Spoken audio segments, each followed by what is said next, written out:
Marie Antoinette once said, "Let them eat cake." At least that's how history remembers her. A queen so disconnected from reality that when her people were starving, she thought dessert was the answer. And today, we've got our own modern-day Marie Antoinette. His name is Donald Trump.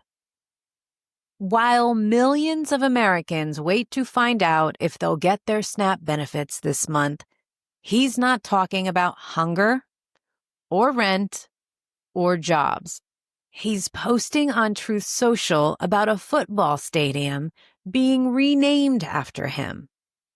He's telling reporters that he's tired of hearing about affordability, like it's some made-up problem.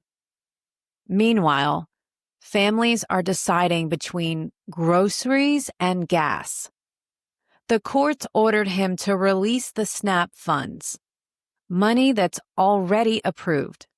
And instead of helping people eat, he's appealed to the Supreme Court to block it. That's not leadership. We know that.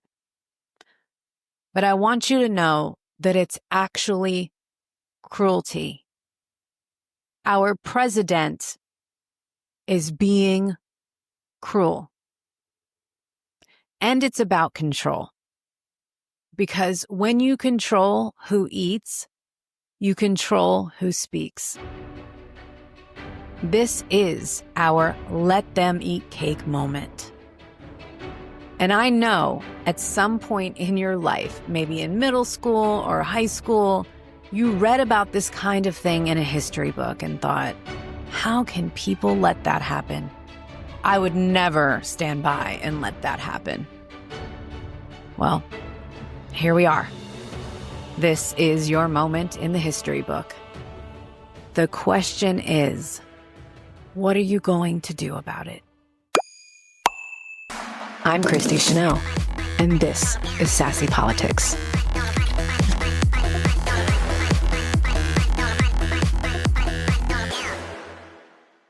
I'm Christy Chanelle, and this is Mindfck Monday, because the news should come with a trigger warning. Today, we're connecting the dots between hunger, power, and fear. From SNAP benefits and Supreme Court decisions to massed ICE raids in Chicago, and a mayor who took his case all the way to the United Nations for help. Because when a country starts starving its people and terrorizing its neighborhoods, the world pays attention. And so should we.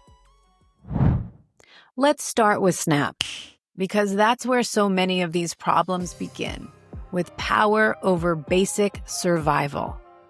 SNAP stands for the Supplemental Nutrition Assistance Program. It helps families buy food when they can't afford it. Groceries, milk, bread, baby formula, millions rely on it every month. I've actually relied on it myself.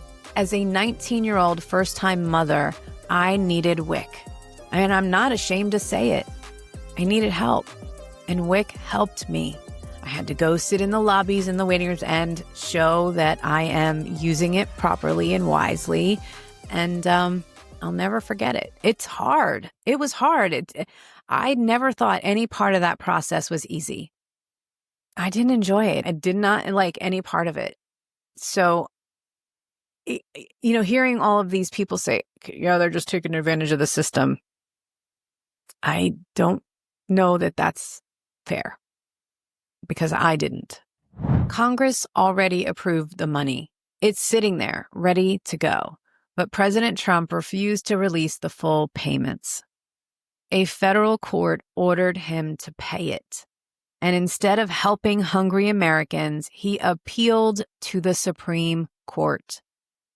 And you already know how I feel about the Supreme Court. And if you don't, I'm about to tell you that I think they're corrupt. I think they're corrupt. So it's no surprise that he did that because he's got them in his back pocket. Think about it. He's not fighting for national security. He's not fighting for infrastructure. He's fighting to stop people from eating. He wants control, because hunger is control. When people are worried about their next meal, they stop paying attention to the laws being passed, to the rights being taken away, to who's getting rich while they're struggling. When people are hungry, they're easy to silence. SNAP isn't just a food program, it's a lifeline, and it's a mirror. It shows us who our leaders really are. And right now, our leader is saying, "You don't matter." This isn't some policy debate. This is cruelty. And when you mix that cruelty with fear in our neighborhoods, fear of the government showing up at your door, that's when the system starts to break down. And that's exactly what's happening right now with ICE. The same government that's blocking food is sending agents into American neighborhoods with masks and assault gear. And in one city in Chicago, people are saying enough. Their mayor took a stand that no U.S. mayor has ever taken before. He went to the United Nations to ask for help. Here's what's been happening in Chicago and cities like it across the country. ICE, Immigration and Customs Enforcement, has been carrying out raids that look more like a military operation than law enforcement. Helicopters, armored vehicles, agents wearing masks, and videos. Oh my God, what the fuck? These actions don't just create fear, they break trust. People stop calling 911. They stop reporting crimes because when the police and ICE look the same, who do you call when you need help? It's not just undocumented people being targeted. There are reports of U.S. citizens being detained because of mistaken identity. When you put money into the system, it doesn't matter who they're taking, right? They get paid either way. As long as they bring people to the detention center, the details can be worked out later. That's not law enforcement. That's intimidation. And this is where the story takes a powerful turn. Chicago's mayor, Brandon Johnson, did something unheard of. He went before the United Nations Human Rights Council in Geneva, Switzerland, and then he testified against our own, federal government. He told them what's happening in his city and across America are human rights violations. Now let's break that down to what that actually means. The United Nations Human Rights Council, or UNHRC, is a global group of 47 countries. Their job is to hold nations accountable when they abuse their own citizens. They investigate. They issue public reports. They apply global pressure. The kind that damages reputations, trade relationships, and political credibility. They've investigated torture, genocide, and the suppression in countries like Syria, Sudan, and Russia. They can't arrest anyone, but they can expose a government on the world stage. That's what Mayor Johnson just did. He called for an independent investigation into the United States, into us. And it matters, because when international eyes are on America, it strips away the illusion that this is normal. It tells the world we are not okay. And for the first time in a long time, I felt something I haven't felt since President Manchild was elected.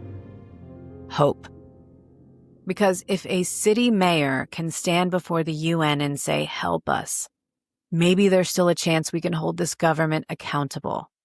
Maybe there's still a chance that decency wins. The UN can't fix us, but they can shine a light so bright that the world can't look away. And if that light makes Trump nervous, good. He should be nervous. Meanwhile, something else is happening, something big. The midterm elections brought a blue wave. A real blue wave. New York elected Mondami, a progressive who's not afraid to call out billionaires. Virginia elected its first female governor. New Jersey elected its first Democratic woman governor. Women and progressives are rising. Can you feel it? I know I can. And it's shaking the foundation of the old guard. Steve Bannon said if Republicans lose control, some of us will be going to prison. Yeah, I think so. Hell yeah, actually. I'm so sorry. Mike Johnson tried to claim Trump wasn't even on the ballot. Translation? They're scared. They see what's coming. Accountability, change, exposure. And that's why they are clinging to control. Through fear, through food, through force. But the people are waking up. They're paying attention. They're not starving in silence. The moment isn't just about politics. It's about humanity. It's about who we choose to be when our neighbors are hurting. Because every time someone stands outside an ICE detention center with water, blankets, or a sign that says you are not alone, that's America. Every time a volunteer helps feed kids whose SNAP cards stop working, that's America. Every time someone shows up, even when it's uncomfortable, that's who we are. We are not cruel by nature. We are not indifferent. We are inherently good. Don't let them tell you empathy is a weakness. Don't let them tell you that caring about your neighbor makes you soft. Compassion isn't soft. It's strength. Don't let them convince you that they are the standard of what it means to be American. They're not. They are the very thing we're fighting against as Americans. And if I have to draw comparisons to history every single time to make you see it, I will. Because that's my job. That's why I'm here. That's my calling. Just like the activist chain, we show up for each other. We protect each other. We speak when others can't. So if you're ready to be part of something real, join us. The first activist chain leadership meeting is November 23rd at 2 p.m. Central Standard Time. You can RSVP by responding to my newsletter. I'll send it again if you haven't signed up, or send me an email at christy@activistchain.com and I will send you a link to be a part of that meeting. Because this isn't just about politics. This is about people. I'm Christy Chanelle. This has been Mindfck Monday. Thank you for being here. I have more hope because you're listening.